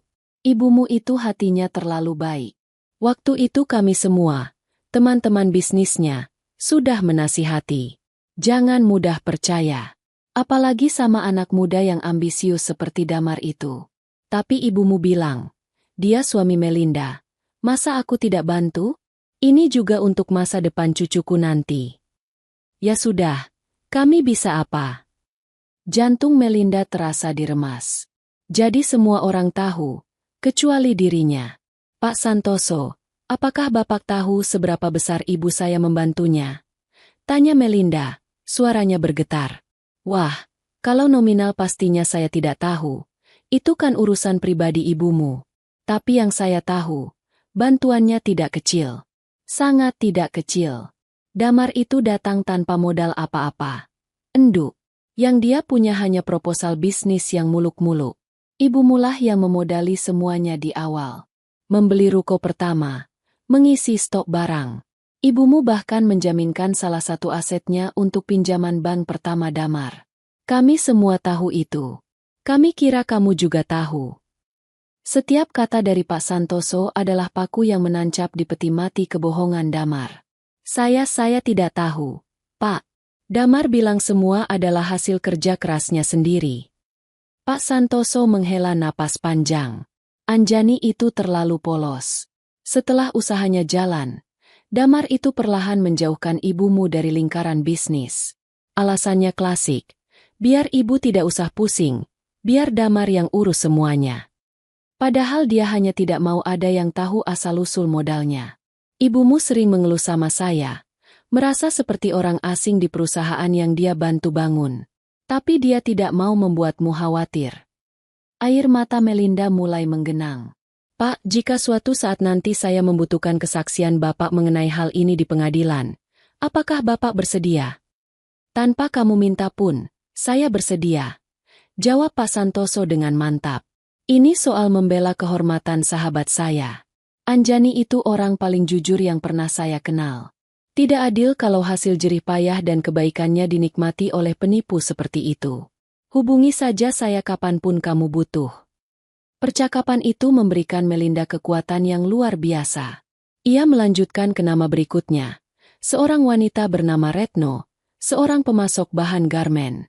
Kisahnya serupa. Ia mengingat bagaimana Damar sering menggunakan nama besar Anjani untuk mendapatkan harga khusus atau tempo pembayaran yang lebih lama. Semua orang di lingkaran itu tahu bahwa di balik kesuksesan awal Damar, ada bayang-bayang besar dan dana tak terbatas dari ibu mertuanya. Setelah 3 jam menelepon, Melinda berhasil mendapatkan komitmen dari 4 kolega lama ibunya. Mereka semua siap bersaksi. Bukti dari buku harian kini diperkuat oleh suara-suara dari masa lalu. Saksi-saksi hidup yang siap membongkar kebohongan Damar. Melinda segera melaporkan hasilnya pada Raditya. Pengacara muda itu terdengar sangat puas. Bagus sekali, Bu Melinda. Ini lebih dari cukup. Sekarang kita siap untuk fase ketiga. Mengguncang kerajaannya sampai ke fondasi. Di kantornya yang megah, Damar sedang memimpin rapat dengan para manajernya. Kepanikan akibat rekening yang dibekukan beberapa minggu lalu sudah sedikit mereda. Ia berhasil menenangkan Vania dengan membelikannya mobil sport baru menggunakan dana dari rekening lain yang tidak tersentuh. Pengacaranya sudah kembali ke Indonesia dan sedang mencoba mengurus masalah pembekuan itu, meskipun prosesnya berjalan sangat lambat. Damar mulai percaya bahwa ini hanyalah ulah pesaing bisnisnya yang iri, sebuah taktik kotor untuk menghambat laju perusahaannya. Ia merasa sudah bisa mengendalikan situasi. Rapatnya terganggu saat sekretarisnya masuk dengan wajah sedikit tegang. "Maaf, Pak Damar. Ada kurir yang mengantar surat. Katanya harus diterima langsung oleh Bapak." Damar mengernyit. "Suruh saja dia tunggu." "Dia tidak mau, Pak. Katanya ini surat hukum yang bersifat pribadi dan mendesak." Suasana di ruang rapat menjadi canggung. Para manajer saling berpandangan. Dengan kesal, Damar mengizinkan kurir itu masuk. Seorang pria berjaket kulit meletakkan sebuah amplop coklat tebal di atas meja rapat, meminta Damar menandatangani bukti terima, lalu pergi tanpa sepatah kata pun. Damar menatap amplop itu dengan curiga. Di sudut kiri atas, tertera logo sebuah firma hukum yang tidak ia kenal, Raditya Ngrekan. Didorong oleh rasa penasaran, ia merobek amplop itu di hadapan para manajernya. Ia mengeluarkan isinya. Beberapa lembar kertas tebal dengan kop surat resmi. Matanya menyapu baris pertama. Perihal somasi dan tuntutan pengembalian aset. Jantungnya mulai berdebar lebih kencang. Ia membaca lebih lanjut. Surat itu, dengan bahasa hukum yang dingin dan tajam, merinci tuntutan yang dilayangkan kepadanya. Tuntutan atas dugaan penggelapan dana investasi, pemalsuan surat kuasa, dan penipuan terhadap almarhumah Anjani.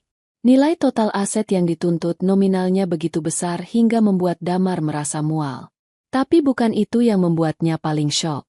Yang membuat seluruh darah di tubuhnya seolah membeku adalah nama yang tertera di bagian bawah surat itu sebagai pihak yang melayangkan tuntutan. Nama yang mewakili ahli waris sah dari almarhumah Anjani. Melinda. Dunia Damar seakan runtuh saat itu juga. Ruang rapat yang dingin terasa berputar.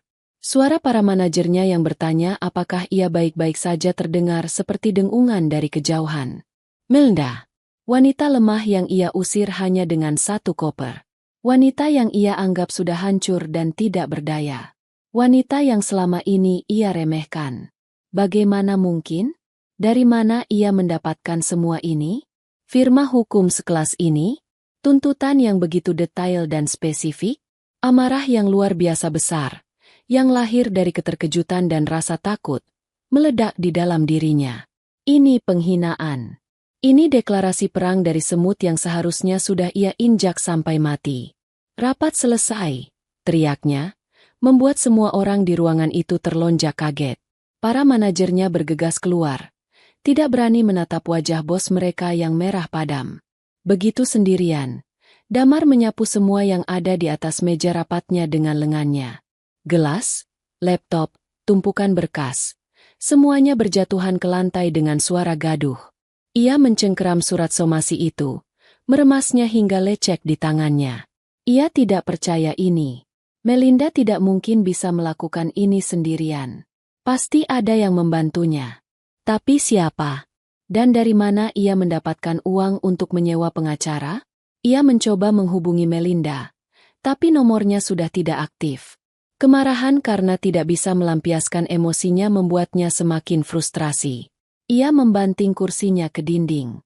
Kerajaan yang ia bangun dengan susah payah di atas kebohongan kini berguncang hebat. Dan gempa itu berasal dari sumber yang paling tidak pernah ia duga. Ia telah meremehkan musuhnya. Dan kini, musuh itu datang untuk menuntut balas dengan kekuatan penuh. Suasana di ruang sidang kali ini terasa sangat berbeda. 6 bulan telah berlalu sejak Melinda menerima surat putusan cerai di tempat yang sama. Dulu, ia duduk di kursi tergugat, merasa kecil, sendirian, dan kalah. Hari ini, ia duduk di kursi penggugat. Di sebelahnya ada Raditya, yang tampak tenang dan fokus, dan di belakangnya, Hana memberinya tatapan dukungan yang tak henti-hentinya. Ia mengenakan blus sederhana namun rapi, rambutnya ditata apik. Tak ada lagi jejak wanita putus asa yang diusir dari rumahnya. Yang ada hanyalah seorang wanita yang siap bertempur. Di seberang ruangan, Damar duduk diapit oleh tim pengacaranya yang mahal. Wajahnya tampak tegang dan lebih tirus dari biasanya. Beberapa bulan terakhir adalah neraka baginya. Somasi dari Raditya, diikuti oleh gugatan resmi, telah membuat bisnisnya goyah. Beberapa investor mulai menarik diri, dan reputasinya di kalangan kolega tercoreng. Fania, yang duduk di barisan belakang, tidak lagi memancarkan aura kemenangan. Ia tampak gelisah, terus-menerus melirik ponselnya, seolah mencari jalan keluar dari situasi yang semakin memburuk ini. Sidang dimulai. Pengacara Damar, seorang pria tua berperut buncit dengan reputasi garang, memulai dengan argumen pembuka yang meremehkan. Ia melukiskan gugatan ini sebagai tindakan balas dendam seorang mantan istri yang sakit hati, yang mencoba mengarang cerita untuk mendapatkan harta gonogini yang tidak menjadi haknya. Ia menyebut buku harian Anjani sebagai coretan sentimental seorang wanita tua yang tidak bisa dijadikan bukti hukum. Kemudian, tiba giliran Raditya. Ia bangkit, berjalan ke tengah ruangan dengan langkah mantap. Ia tidak meninggikan suaranya. Ia berbicara dengan nada yang tenang, jelas, dan mematikan. Yang Mulia Hakim, Raditya memulai. Kasus ini bukan tentang balas dendam. Ini tentang kebenaran. Ini bukan tentang harta gonogini. Ini tentang penggelapan aset warisan yang dilakukan secara sistematis. Dan kami di sini, untuk membuktikan kebenaran itu, bukan dengan coretan sentimental, tapi dengan fakta dan bukti yang tak terbantahkan. Pertarungan pun dimulai. Raditya seperti seorang dirigen orkestra yang memegang kendali penuh. Ia tidak langsung mengeluarkan senjata utamanya. Ia membangun kasusnya lapis demi lapis, dengan metodis dan presisi yang mengerikan. Saksi pertama yang ia panggil adalah Pak Santoso. Pria tua itu berjalan ke mimbar saksi dengan langkah yang sedikit tertatih, namun sorot matanya tajam. Raditya memandunya dengan pertanyaan-pertanyaan sederhana. Pak Santoso, sudah berapa lama Anda mengenal almarhumah Ibu Anjani? Hampir 30 tahun. Kami merintis usaha kain di pasar yang sama. Bagaimana Anda mengenal Tuan Damar? Dia dikenalkan oleh Anjani sebagai menantunya, tidak lama setelah dia menikah dengan Melinda. Menurut pengetahuan Anda, bagaimana kondisi finansial Tuan Damar saat pertama kali dikenalkan? Dia tidak punya apa-apa, jawab Pak Santoso lugas. Hanya anak muda biasa dengan banyak mimpi. Lalu bagaimana ia bisa membangun perusahaan sebesar PT Jaya Abadi? Pengacara Damar langsung berdiri. Keberatan, Yang Mulia. Pertanyaan ini bersifat spekulatif. Keberatan ditolak, kata hakim. Saksi diminta menjawab berdasarkan pengetahuannya. Pak Santoso menatap lurus ke arah Damar, yang mulai terlihat tidak nyaman di kursinya. Dia membangunnya dengan uang Anjani. Kami semua tahu itu. Anjani menjual sebagian aset warisannya untuk memodali bisnis menantunya itu. Itu adalah rahasia umum di antara kami, teman-teman dekatnya.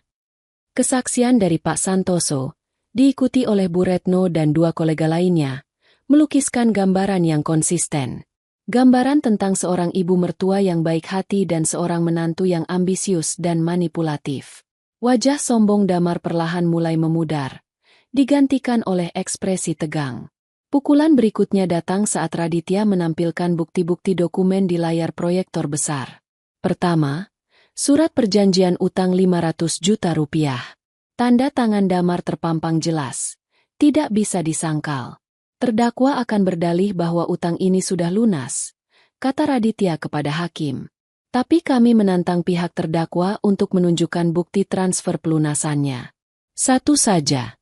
Karena kami yakin, bukti itu tidak pernah ada. Tim pengacara Damar mulai saling berbisik dengan panik. Lalu Raditya menampilkan diagram alur keuangan yang dibuat oleh tim forensik akuntannya. Diagram itu menunjukkan aliran dana dari beberapa rekening milik almarhumah Anjani ke rekening pribadi Damar dan rekening perusahaannya. Yang lebih memberatkan, diagram itu juga menunjukkan, beberapa hari setelah menerima transfer besar dari ibu mertuanya, selalu ada penarikan dana besar dari rekening Damar untuk pembelian aset-aset mewah, mobil sport, jam tangan, apartemen atas nama Fania. Ini bukan investasi bisnis, Yang Mulia, tekan Raditya. Suaranya menggelegar di ruangan yang senyap. Ini adalah pola pengurasan aset pribadi yang disamarkan sebagai modal usaha. Wajah Fania berubah pucat pasi saat namanya dan apartemennya disebut. Ia menatap Damar dengan tatapan ngeri, seolah baru sadar bahwa kapal mewah yang ia tumpangi ternyata bocor dan akan segera tenggelam. Puncak dari presentasi Raditya adalah surat kuasa.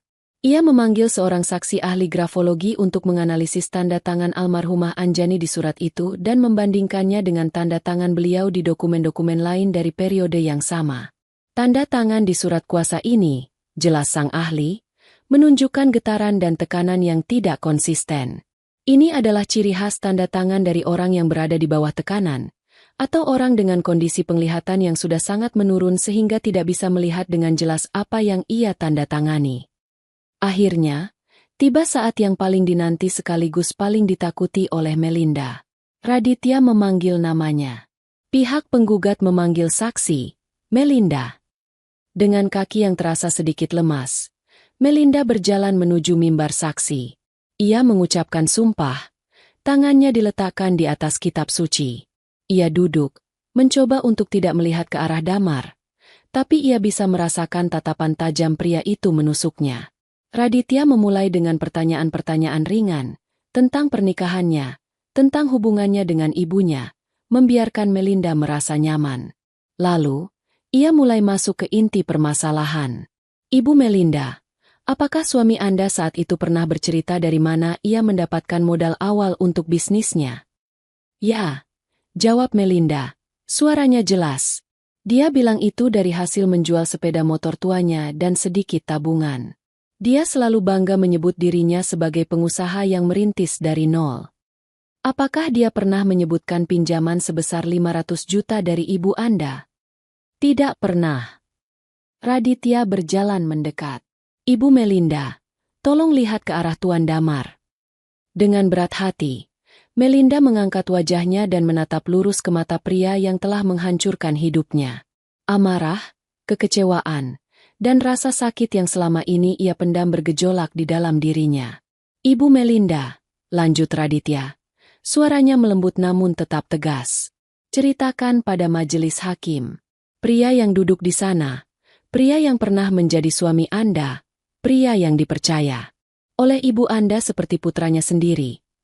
Apa yang telah ia lakukan pada Anda dan keluarga Anda? Saat itulah bendungan pertahanan Melinda jebol.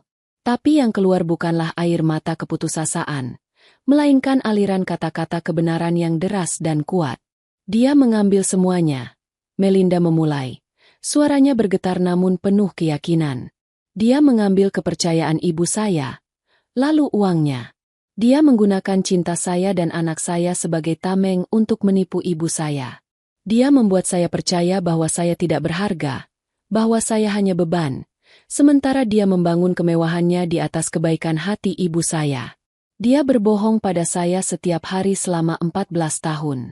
Dan ketika ibu saya sudah tiada dan tidak ada lagi yang bisa ia manfaatkan, dia membuang saya. Dia mengambil rumah saya. Dan yang paling kejam, dia mengambil anak saya. Ia tidak lagi melihat ke arah hakim atau Raditya. Matanya terkunci pada Damar. Kamu pikir aku lemah. Kamu pikir aku bodoh.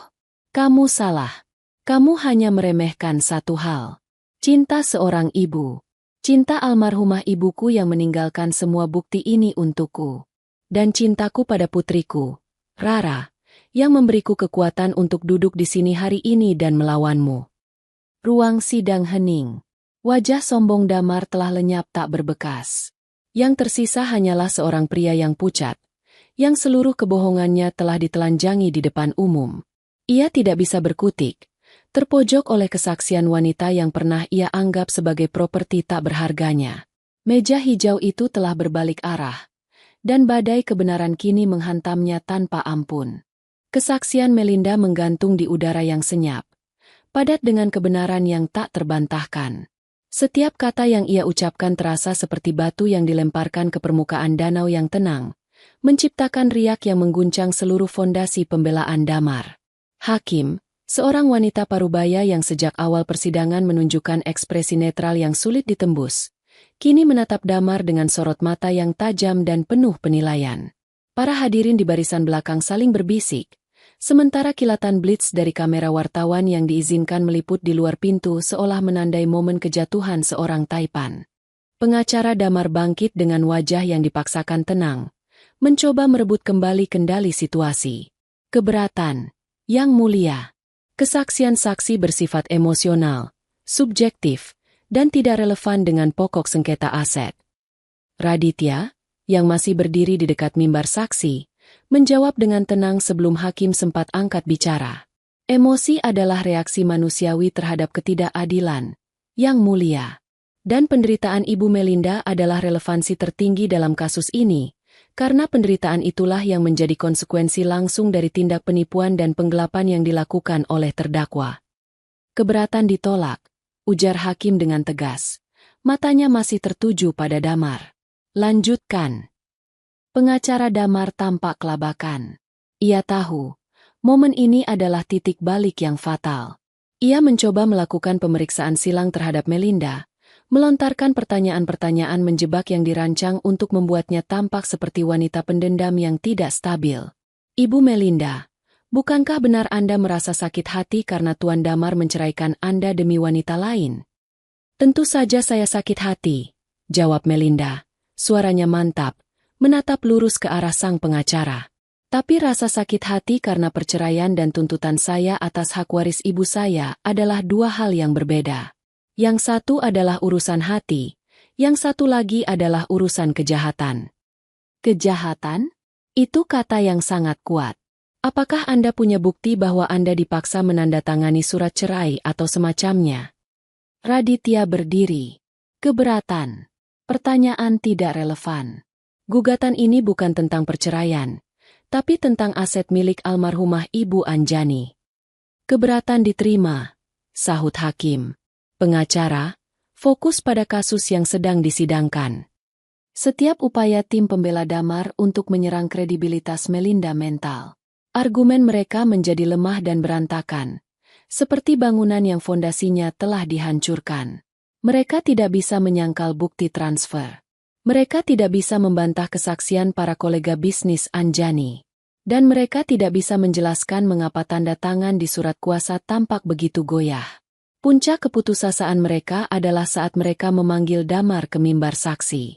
Itu adalah sebuah pertaruhan besar yang terpaksa mereka ambil. Damar berjalan dengan langkah yang dibuat-buat angkuh, mencoba mempertahankan citra dirinya yang berkuasa. Ia bersumpah dengan suara yang sedikit bergetar. Pengacaranya memandunya dengan pertanyaan-pertanyaan yang sudah disiapkan, membiarkan Damar menceritakan versi dongengnya. Dongeng tentang kerja keras dari nol, tentang ibu mertua yang baik hati namun tidak paham bisnis, tentang investasi yang ia kelola dengan baik dan menghasilkan keuntungan bagi semua pihak. Lalu, tiba giliran Raditya untuk melakukan pemeriksaan silang. Inilah momen yang ditunggu-tunggu seisi ruangan. Raditya berjalan perlahan mendekati mimbar saksi, tatapannya dingin dan analitis, seperti seekor predator yang mengunci mangsanya. Tuan Damar, Raditya memulai dengan nada santai. Anda tadi mengatakan bahwa pinjaman sebesar 500 juta rupiah dari almarhumah ibu mertua Anda adalah sebuah investasi, bukan utang pribadi. Benar, jawab Damar cepat. Itu adalah dana investasi awal yang sudah menghasilkan keuntungan berkali-kali lipat. Menarik, kata Raditya. Jika itu investasi, tentu ada laporan keuntungan rutin yang Anda berikan kepada investor. Dalam hal ini ibu mertua Anda. Bisakah Anda menunjukkan pada kami laporan-laporan tersebut? Damar terdiam. Laporannya bersifat informal. Kami sering membahasnya saat makan malam keluarga. Ah, laporan lisan. Sangat praktis. Sindir Raditya. Kalau begitu, mari kita bicara tentang sesuatu yang tidak lisan. Ini adalah bukti transfer dari rekening Anda, 3 hari setelah Anda menerima dana investasi tersebut. Pembelian sebuah mobil mewah. Apakah pembelian mobil ini termasuk dalam rencana bisnis yang Anda diskusikan dengan investor Anda saat makan malam? Wajah Damar mulai berkeringat. Itu adalah aset perusahaan. Diperlukan untuk menunjang citra dan operasional. Aset perusahaan yang STNK-nya atas nama pribadi Anda. Kejar Raditya tanpa jeda. Dan yang ini, pembelian apartemen mewah atas nama saudari Fania. 1 minggu setelah Anda mencairkan dana yang Anda sebut modal ekspansi dari ibu mertua Anda. Apakah saudari Fania juga termasuk aset perusahaan? Pengacara Damar melompat. Keberatan. Pertanyaan ini menyerang karakter. Yang mulia, balas Raditya dengan tenang. Saya hanya mencoba memahami strategi bisnis Tuan Damar yang tampaknya sangat unik, di mana dana investor dialihkan untuk membeli hadiah bagi kekasihnya. Ruangan sidang riuh dengan gumaman. Hakim mengetuk palu untuk menenangkan suasana. Damar menatap Raditya dengan kebencian murni, tapi ia terperangkap. Setiap jawaban yang ia berikan hanya membuatnya semakin terjerat dalam jaring kebohongannya sendiri. Raditya terus menghujaninya dengan pertanyaan tajam tentang aliran dana, tentang surat kuasa, tentang kesaksian Pak Santoso. Damar menjadi semakin defensif. Jawabannya tidak konsisten, dan ia beberapa kali terbukti berbohong di bawah sumpah. Setelah Raditya selesai, Damar kembali ke kursinya dengan wajah pucat dan bahu yang merosot. Ia bukan lagi seorang raja bisnis yang angkuh. Ia hanyalah seorang terdakwa yang menunggu vonisnya. Sidang ditunda selama 1 jam untuk musyawarah majelis hakim. Melinda, Hana, dan Raditya menunggu di sebuah ruangan kecil. Jantung Melinda berdebar tak karuan. Meskipun semua bukti berada di pihaknya, trauma dari sidang perceraiannya masih menyisakan ketakutan akan ketidakadilan. Kamu sudah melakukan yang terbaik, Mel, kata Hana sambil menggenggam tangannya yang dingin. Semua bukti sudah berbicara, tambah Raditya. Sekarang kita serahkan pada hakim. 1 jam itu terasa seperti seumur hidup. Akhirnya, mereka dipanggil kembali ke ruang sidang. Damar dan Fania sudah duduk di tempat mereka. Keduanya tampak seperti patung lilin yang tegang. Hakim memasuki ruangan. Semua orang berdiri, lalu duduk kembali. Keheningan terasa begitu pekat. Bisa diiris dengan pisau. Hakim membuka berkas di hadapannya, membersihkan tenggorokannya, lalu mulai membacakan putusannya. Ia mengulas kembali jalannya persidangan, merangkum tuntutan penggugat dan pembelaan tergugat. Setiap kalimat yang ia ucapkan seolah memperlambat waktu. Setelah menimbang semua bukti yang diajukan, mendengarkan kesaksian dari kedua belah pihak, majelis hakim berkesimpulan bahwa pihak penggugat, Ibu Melinda, telah berhasil membuktikan semua dalil gugatannya. Napas Melinda tertahan.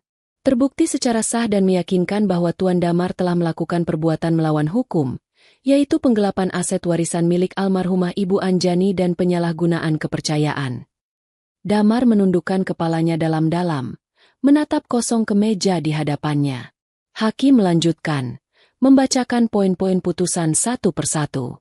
Suaranya tegas dan final. 1. Mengabulkan seluruh gugatan penggugat.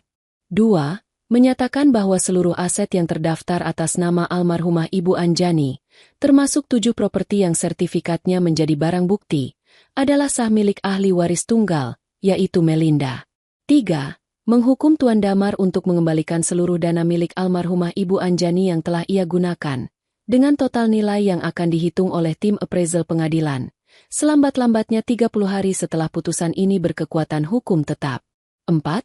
Menyatakan Tuan Damar bersalah atas tindak pidana penipuan dan penggelapan, dan merekomendasikan penuntutan pidana lebih lanjut yang bisa berujung pada hukuman penjara. Dan kemudian, poin terakhir yang paling Melinda dambakan. 5. Kata hakim sambil menatap Melinda dengan sorot mata yang lebih lembut. Mempertimbangkan fakta bahwa Tuan Damar telah terbukti melakukan kebohongan dan manipulasi yang merugikan banyak pihak, termasuk dalam proses perceraian sebelumnya, serta menunjukkan karakter yang tidak dapat dijadikan panutan bagi seorang anak, maka demi kepentingan terbaik anak, Majelis Hakim memutuskan untuk membatalkan putusan hak asuh anak sebelumnya dan menetapkan hak asuh penuh atas anak bernama Rara jatuh ke tangan ibu kandungnya, Melinda, terhitung sejak putusan ini dibacakan. Palu diketuk 3 kali. Selesai. Air mata akhirnya tumpah dari mata Melinda. Bukan air mata duka, tapi air mata kelegaan yang membanjiri jiwanya. Ia terisak dalam diam, bahunya berguncang. Hana langsung memeluknya erat. Raditya tersenyum puas dan menepuk bahunya. Keadilan telah ditegakkan. Saat mereka bersiap meninggalkan ruangan, sebuah pemandangan kontras terjadi di seberang. Tim pengacara Damar tampak membereskan berkas dengan lesu. Fania, tanpa sepatah kata pun, bangkit dari kursinya, menatap Damar dengan pandangan jijik, lalu berbalik dan berjalan cepat keluar dari ruang sidang, meninggalkan pria itu sendirian dalam kehancurannya. Damar yang terduduk lemas akhirnya bangkit. Ia melihat Melinda yang sedang berjalan menuju pintu keluar. Dengan langkah putus asa, ia menghampirinya di koridor. "Melinda, tunggu!" panggilnya. Suaranya serak. Melinda berhenti, berbalik menatapnya.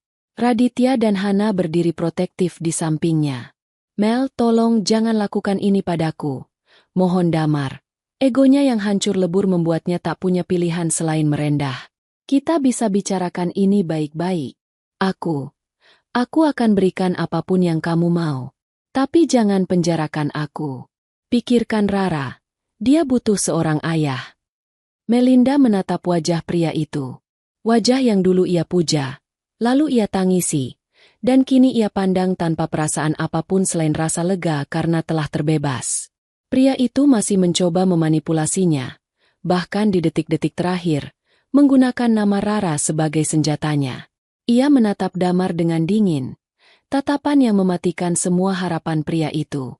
"Semua sudah selesai, Damar," katanya. Suaranya tenang dan final. Ia tidak menunggu jawaban. Ia berbalik, menggandeng lengan Hana, dan berjalan menjauh. Meninggalkan Damar yang terpaku di tengah koridor pengadilan, seorang raja yang telah kehilangan mahkota, istana, dan segalanya, dikalahkan oleh wanita yang pernah ia anggap sebagai debu. Di ujung koridor, seorang staf dari tim Raditya sudah menunggu sambil menggendong Rara. Mata Rara berbinar melihat ibunya. Ia berlari dan melompat ke dalam pelukan Melinda. Dalam pelukan hangat putrinya, Melinda tahu, ia tidak hanya memenangkan sebuah kasus. Ia telah memenangkan kembali hidupnya. 1 tahun kemudian, langit sore di atas kota Semarang berwarna jingga keemasan, memandikan taman kota yang ramai dengan cahaya yang hangat. Aroma popcorn manis dan rumput yang baru dipotong menguar di udara. Di salah satu bangku di bawah pohon rindang, Melinda duduk sambil tertawa melihat putrinya. Rara, yang kini berusia 9 tahun, sedang berusaha menerbangkan layang-layang bergambar kupu-kupu. Di sebelahnya, Hana tersenyum sambil menyeruput es teh manisnya. Kehidupan Melinda telah berubah 180 derajat. Ia tidak lagi tinggal di rumah kontrakan sempit Hana. Setelah proses hukum yang panjang dan melelahkan untuk mengeksekusi aset-asetnya, ia kini tinggal di salah satu rumah peninggalan ibunya. Bukan rumah yang paling besar atau paling mewah, tapi rumah bergaya klasik di kawasan yang tenang dan asri. Rumah itu ia renovasi, diisi dengan perabotan yang nyaman dan hangat, bukan perabotan pamer yang dingin seperti di rumahnya yang dulu. Setiap sudut rumah itu kini dipenuhi tawa Rara dan aroma kue yang sering mereka buat bersama. Ia tidak serta-merta menjadi seorang pebisnis wanita yang hebat. Ia sadar ia tidak punya pengalaman itu. Dengan bijak, ia menyewa seorang manajer investasi profesional untuk membantunya mengelola aset-aset propertinya. Ia sendiri memilih untuk fokus pada satu hal yang dekat dengan hatinya. Ia mendirikan sebuah yayasan kecil atas nama ibunya, Yayasan Anjani, yang memberikan bantuan hukum dan modal usaha bagi para perempuan korban kekerasan dalam rumah tangga dan para ibu tunggal yang ingin merintis usaha kecil. Ia menggunakan kisahnya sebagai kekuatan, memberikan harapan bagi wanita-wanita lain yang merasa terpuruk. Ia menemukan tujuannya, sesuatu yang jauh lebih memuaskan daripada sekadar menikmati kekayaan. Rara juga tumbuh menjadi anak yang lebih ceria dan percaya diri. Terbebas dari tekanan dan suasana penuh kepalsuan di rumah ayahnya, potensinya berkembang pesat. Nilai-nilainya di sekolah meningkat, dan ia menemukan hobi baru, yaitu melukis. Dinding di kamarnya kini dipenuhi oleh lukisan-lukisan cat air yang penuh warna.